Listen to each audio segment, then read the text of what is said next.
Good morning, everyone. Morning. Gosh, you'll have to bear with me. I've never done an exhortation before, so last night I was searching on Google, what does an exhortation actually mean? And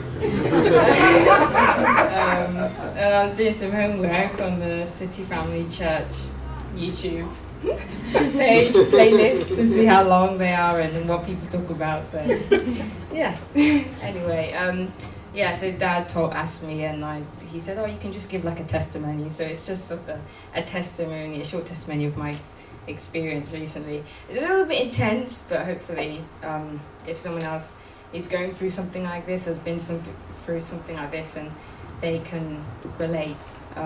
Yeah, so I'll just start. So it's strange looking at things through like hindsight. And sorry, it's just very close to my heart, this one. So probably a few years ago now, I read like a news article about like unaccompanied children who came here. I think they were they were seeking asylum. And there's a lot of unaccompanied children who come here in the UK. And they get put in like hotels which are not very suitable for them. There's no safeguarding or anything like that. And I read this article that a bunch of them just went missing. And yeah, that really just struck me to my core. I don't really know how to explain it. It just really, really moved me, because I just found it so horrible to imagine what had happened to these children. And I realised from there it didn't really stop there and just like, oh, that's sad. Like it really played into me like every day. Like when I would go to sleep, when I would like wake up, that's all I would think about. I would just think about these children, but I would even think about more than that. I would think about just the injustice in this world in general. And I realised it was getting very like negative and then dark, and something that would really disrupt my sleep, and something that was really affecting me. And actually, when I look at my life, officially it's not affecting me literally, it's not affecting my life, it's not affecting the people around me, but for some reason it was something that was really on my mind, and the injustice in this world, especially children, that's something that really touches my heart. And yeah, I think I watched this movie called The Covenant. It's a really good movie, you should watch it. It's based like on war, so if you're not really into war, then probably don't, but it is a very good movie. It is about like injustice, and this main character, he says this line which really described what this feeling I had was. And the main character said, there is a hook in me, one that you cannot see, but it is there. And basically that's how I would describe just almost I'd call it the torment that I would feel every night. And I just would realise it was just so unhealthy, and I really tried to break it down. I really tried to be like, God, I'll take this away, because it's just not healthy. Like, why am I, it's almost like an anxiety sort of thing, but I wasn't necessarily anxious. It was just more of a built up anger, built up just cry out for help on the distress that's going on in this world. And I would talk to Adam about it sometimes, but not all the time, because I didn't really want to bring him down. But one day, I spoke to him about just the extent of how it was affecting me, hours at night, just rolling in bed and stuff, and he was just like, no, Taizya, you've got to somehow like put a stop to it. And it was just one conversation from him that he said, I remember him saying that to me, that God has got this, is in control.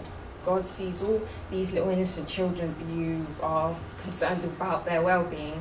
God sees them, and by you trying to put that on yourself, to be like, oh, I need to like do the justice in this world. I need to, I'm so angry about what's happening. Like nobody's doing anything, that sort of thing.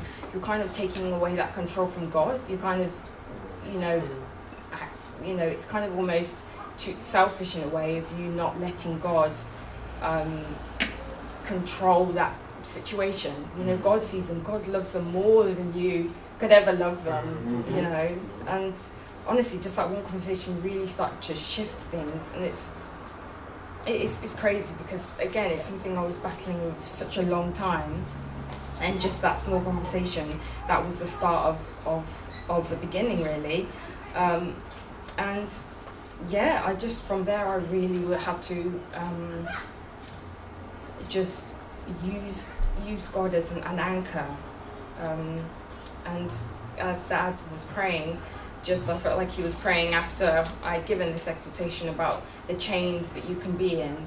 And so basically what I'm trying to say in short is, if there's anything in your life that you feel like is a chain, whether it's, I don't know, bitterness or anger or sadness over whatever situation, you know, the situation that you may know in your heart, it's just to, God can remove that, and God will remove that if you ask him, if you allow him into your heart, if you really focus on him, focus on the fact that he is in control, and that he sees all, and that he is in control in this world. And so I just have a verse here, Psalm 55. It is that, I think, that classic verse that everybody knows. Psalm 55:22. To cast your burden onto the Lord, and he shall sustain you. He shall never permit the righteous to be moved. And so that was something that, I really meditate on to keep, because I know that is something that I am prone to if I don't keep meditating on the word, meditating on this book that it gives us life, that I know that I can fall back into that fire for justice in this world. And so I just wanted to encourage anybody, if they ever feel like they get overwhelmed with all the destruction they see in the news and in the world and things they hear, that God is in control. He honestly sees all, and it's not our place to try and put everything on ourselves. And I've got finally a verse for me in particular that I also it reads. Again, it's a little bit intense, but it's one that I think is powerful. So Psalms 37, it says, "Do not fret because of evildoers, nor be envious of the workers of iniquity, for they shall soon be cut down like the grass, and wither as the green herb. Trust in the Lord and do good. Dwell in the land and feed on his faithfulness. Delight yourself in the Lord, and he shall give you the desires of your heart. Commit your way to the Lord. Trust in him also, and he shall bring it to pass. He shall bring forth your righteousness as the light, and your justice as the noonday. Rest in the Lord and wait patiently for him. Do not fret because of him who prospers in his way, because of the man who brings wicked schemes to pass. Cease from anger and forsake wrath. Do not fret, it only causes harm. For evildoers shall be cut off, but those who wait on the Lord, they shall inherit the earth. For yet a little while, and the wicked shall be no more. Indeed, you will look carefully for his place, but it shall be no more. But the meek shall inherit the earth, and shall delight themselves in the abundance of peace." So that's basically something that, again, really helps me just give it all to the Lord, and to be like, I can take it on myself to be like, oh, this person deserves this person deserves this, but actually it's the Lord who will judge them. It's the Lord who will judge all of us.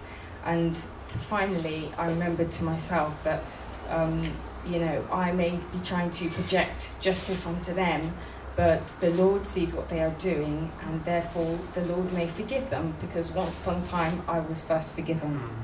Thank you.